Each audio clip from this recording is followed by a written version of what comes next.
कहते हैं ना, जिंदगी वैसी नहीं होती जैसी हम देखते हैं, बल्कि वैसी होती है जैसी हम सोचते हैं। हमारी सोच हमारी पहचान बनाती है, क्योंकि जो सोचता है कि वो कर सकता है, वो वाकई कर दिखाता है। आज की कहानी है एक ऐसे इंसान की जिसने अपनी सोच बदलकर अपनी पूरी जिंदगी बदल दी। एक छोटे से शहर में रघु नाम का आदमी रहता था। वो रेलवे स्टेशन के बाहर बैठकर भीख मांगता था। धूप हो या बारिश, वो हर दिन वही प्लेटफॉर्म नंबर 3 पर बैठता था। उसकी जिंदगी एक ही ढर्रे पर चल रही थी। सुबह भीख मांगो, 2 वक्त की रोटी खाओ, फिर सो जाओ।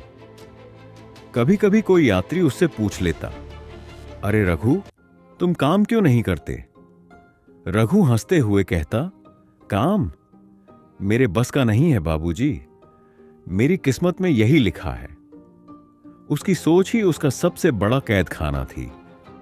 एक दिन स्टेशन पर एक व्यापारी आया, सूट बूट में, चमकती कार से। उसका नाम था विक्रम मल्होत्रा।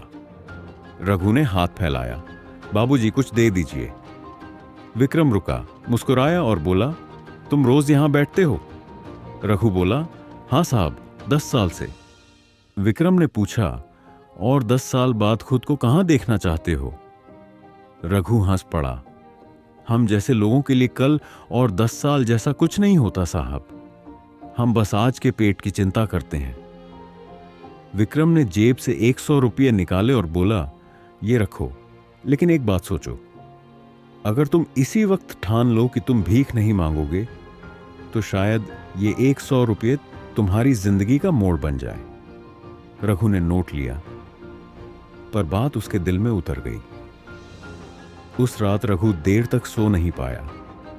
पहली बार उसने अपने आप से सवाल किया, क्या सच में मेरी किस्मत खराब है, या मैं खुद ही उसे ऐसा बना रहा हूं? सुबह जब वो उठा, उसने कुछ नया करने की ठान ली। उसने तय किया कि आज वो भीख नहीं मांगेगा। वो प्लेटफॉर्म पर खड़ा हुआ, चारों ओर देखा और देखा कि लोग चाय, अखबार, पानी के बोतल बेच रहे हैं। रघु बोला, अगर ये कर सकते हैं तो मैं क्यों नहीं? रघु ने अपने पास जमा किए 100 रुपये निकाले और पास की दुकान से चाय के कप, चीनी और पत्तियां खरीदी। उसने पुराने डिब्बे में चाय बनाना शुरू किया। पहले दिन उसने मुश्किल से 50 रुपये कमाए, लेकिन उस रात वो बहुत खुश था, क्योंकि पहली बार उसने भीख नहीं मांगी थी। दिन बीतते गए। रघु की चाय की दुकान स्टेशन पर मशहूर हो गई। लोग कहते, रघु की चाय पी है क्या, बड़ी ईमानदारी से बनाता है। कुछ सालों बाद रघु ने छोटी सी चाय की कैंटीन खोली, फिर दूसरी, फिर तीसरी। अब वो किसी से भीख नहीं मांगता था, बल्कि दूसरों को रोजगार देता था। एक दिन वही व्यापारी विक्रम मल्होत्रा स्टेशन पर आया। उसे देखकर रघु दौड़ा गया। पहचाना साहब, मैं वही रघु हूं जिसने आपसे 100 रुपये लिए थे। विक्रम मुस्कुराया, वाह रघु, तुमने कर दिखाया। रघु बोला, साहब, आपने मुझे पैसे नहीं, सोच दी थी। पहले मैं सोचता था कि मैं गरीब हूं, लेकिन अब समझ आया मैं गरीब नहीं था, मेरी सोच गरीब थी।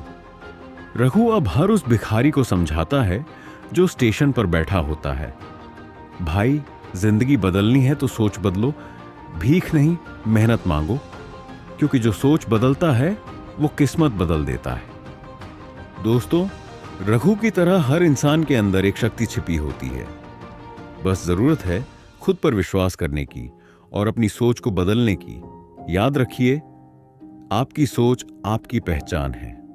जो जैसा सोचता है वैसा ही बनता है। अगर आपको ये कहानी पसंद आई तो इसे शेयर करें और किसी की सोच बदलने में मदद करें, क्योंकि जब एक सोच बदलती है, एक जिंदगी बदलती है।